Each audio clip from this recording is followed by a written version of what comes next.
బాగుంది. ఆయిల్ దండన పడిన ఒక ముద్దాయి పోలీస్ కాపలాలో హాస్పిటల్లో ఉన్నప్పుడు పోలీస్ అనుమతి లేకుండా నర్సు వేషం వేసుకొని అతని దగ్గర నుంచి నిజాలు తెలుసుకున్నందుకు ఎప్పుడైనా నిన్ను అరెస్ట్ చేసి లోపల పడేయొచ్చు. ఎంతైనా ఈ కేసు వెనకాల ఉన్న రహస్యాలు బయటికి రావాలని నిన్ను ఊరికే వదిలేస్తున్నాను. జైలుకి వెళ్ళడం గురించి బాధ లేదు సార్. ఈ కేసు నిజం బయటికి రావాలి. వైరమణిని మానభంగం చేసి చంపేసింది జోస్ కుట్టినే అని ప్రపంచానికి తెలియాలి. రాజకీయ బలం, డబ్బులు వారికి ఉన్నందువల్ల వారిని ఎదిరించినా న్యాయం దొరకదని వారికి తెలుసు కాబట్టే వాళ్ళు ఇలాంటి నిర్ణయం తీసుకున్నారు. ఇదే తలుకులి జోస్ మర్డర్ కేసు కారణం. ఆ అమాయకుడికి న్యాయం చేయండి sir. Fight for justice app title. I appreciate your social commitment. But అని చట్టానికి సాక్షులు మాత్రమే కావాలి. సాక్షులు ఉంటేనే నిజం బయటికి వస్తుంది. ఎనీవే, నేను దీన్ని చదివి చూస్తాను. అన్ని దారులు మూసుకుపోయినా ఒక దారి ఎప్పుడూ తెరిచి ఉంటుంది, నిజమైన దారి.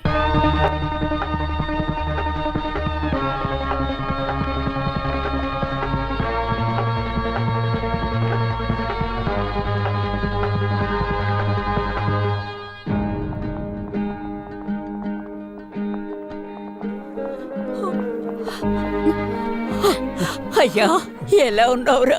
ఆరోగ్యం జాగ్రత్త. టైంకి మందులు వేసుకోండి. మా గురించి దిగులు పడకండి. మీరేం బాధపడకండి. నేను తన్ని ఊరికి పంపిస్తాను. అడ్వకేట్ వర్మ మిమ్మల్ని కలవడానికి వస్తారు. కేసు గురించి కొన్ని డీటెయిల్స్ కావాలట. వెళ్దాం, టైం అయింది.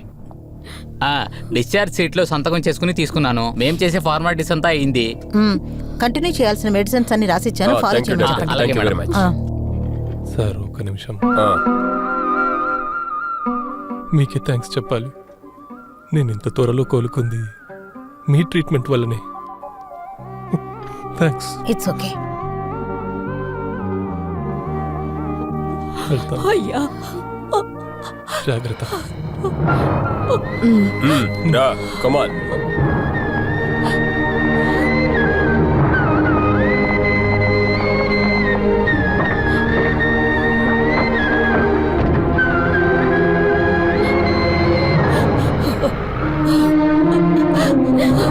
ముందుగా నిరూపించబడాలి.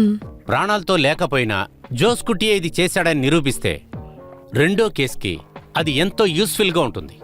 లెవెల్ 2. నాకు తెలిసినంత వరకు ఆ జోస్ కుట్టి అనేవాడు చాలా తప్పులు చేశాడు. చేయకుండా ఉండడానికి ఛాన్స్ లేదు. దాన్ని ఎలాగైనా మనం కనిపెట్టి బయటికి తీసుకొస్తే అది కూడా ఈ రెండో కేసుకి చాలా హెల్ప్ అవుతుంది.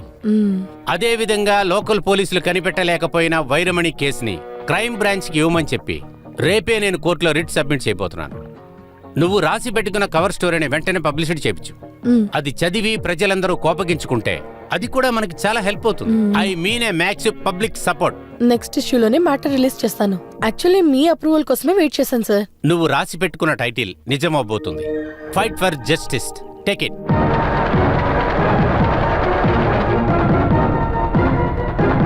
కంగ్రాచులేషన్స్ అని. Thank you sir.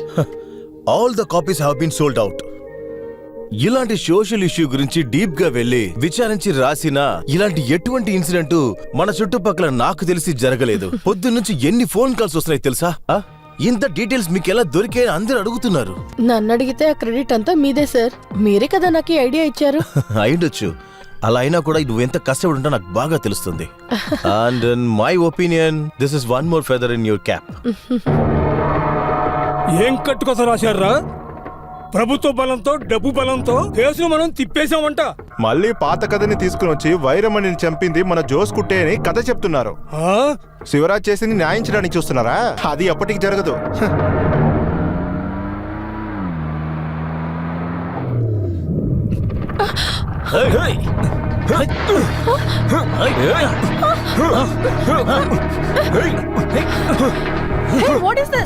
నీ ఇష్టానికి ఏదైనా పేపర్లో రాసావో రాయటానికి చేతులుండవు. నరికి తీసుకెళ్తా.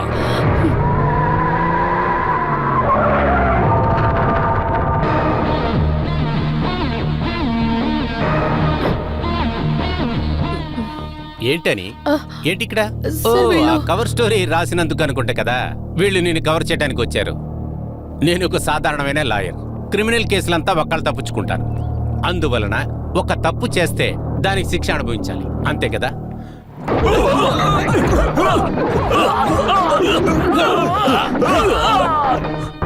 క్రేజీ డేస్ లోనే నేను ఈ విధంగా ఫైట్ చేశాను.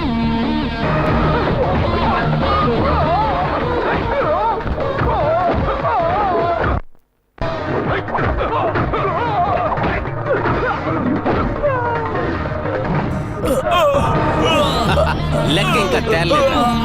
బదులుకు బదులు.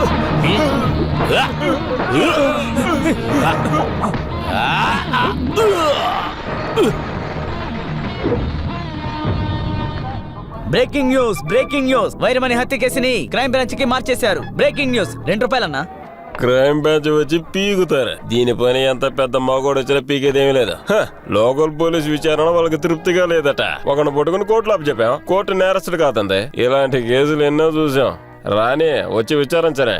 ఆ పత్రికలో తను రాసిందే తనే దీనికి కారణం. తనతో పాటు ఒకడు తన్ని ఎక్కిపిస్తున్నాడు, అడ్వకేట్ రవి వర్మ. ఆడొకడా రానివ్వు. ఎవరు వస్తే ఏంటే, చిన్న మొక్కన దొరకాలి కదా. నాకు చాలా టెన్షన్ గా ఉంది. వయసైన మా అమ్మ నాన్నకి ఈ విషయం తెలిసిందంటే సూసైడ్ చేసుకుంటారు. దేవుడైన యేసు, మీరు చేసే పాపాలంతా స్వీకరిస్తారు. దేవుడు మీతో ఉన్నాడు కాబట్టి దీన్ని చదవండి సహోదరులారా.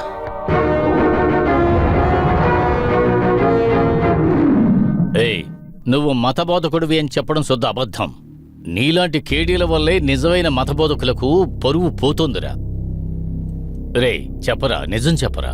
నాకేమీ తెలియదు సార్. వీడు దారికి రాడు.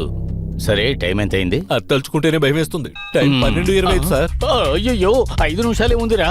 అయ్యయ్యో, రే చెయ్యి వణుకుతుందిరా, నిజం చెప్పరా. ఇదే విధంగా ఇంతకు ముందు ఒకడు అబద్ధం చెప్పినప్పుడు పాత బాలా కేసు గురించేగా అంటున్నారు. అదే కేసు. చివరికి నేను ఓపిక కోల్పోయి నిజం రాబట్టాను. ఆ తర్వాత 1 వారం రోజుల పాటు ఆయిల్ మసాజ్ చేస్తే కానీ సరవ్వలేదు. Complete damage. అవునవును, కొట్టిన వాళ్ళ పరిస్థితి ఎలా ఉంటే కొట్టించుకున్న వాళ్ళ పరిస్థితి ఏమిటి? పక్క నుండి నేను చూశాను. ఆ రోజు నుంచి నేను ఎవరిని కొట్టేదే లేదు. రే వాడిని రమ్మని చెప్పు. రే ఫిలిప్ సార్, వీడు ఓకేనా? వీడు ఓకేనా? సార్ వద్దు సార్, భయపడ్డాడు. నిజం చెప్తాడు, కొట్టద్దు. చెబుతావా? చెప్పేస్తాను సార్. ఆ ఇన్స్పెక్టర్ రమణానికి భయపడి ఓడిపోయాను సార్. చెయ్యని తప్పుకి ఎందుకు సార్ శిక్ష ఇవ్వాలి? నేను ఒప్పుకోలేదని నాతో ఉన్న వాళ్ళందరినీ బెదిరించారు సార్. అందుకే భయపడి. నువ్వు దేనికి భయపడకు. నువ్వు చెప్పాలనుకున్న నిజాలు ధైర్యంగా చెప్పే.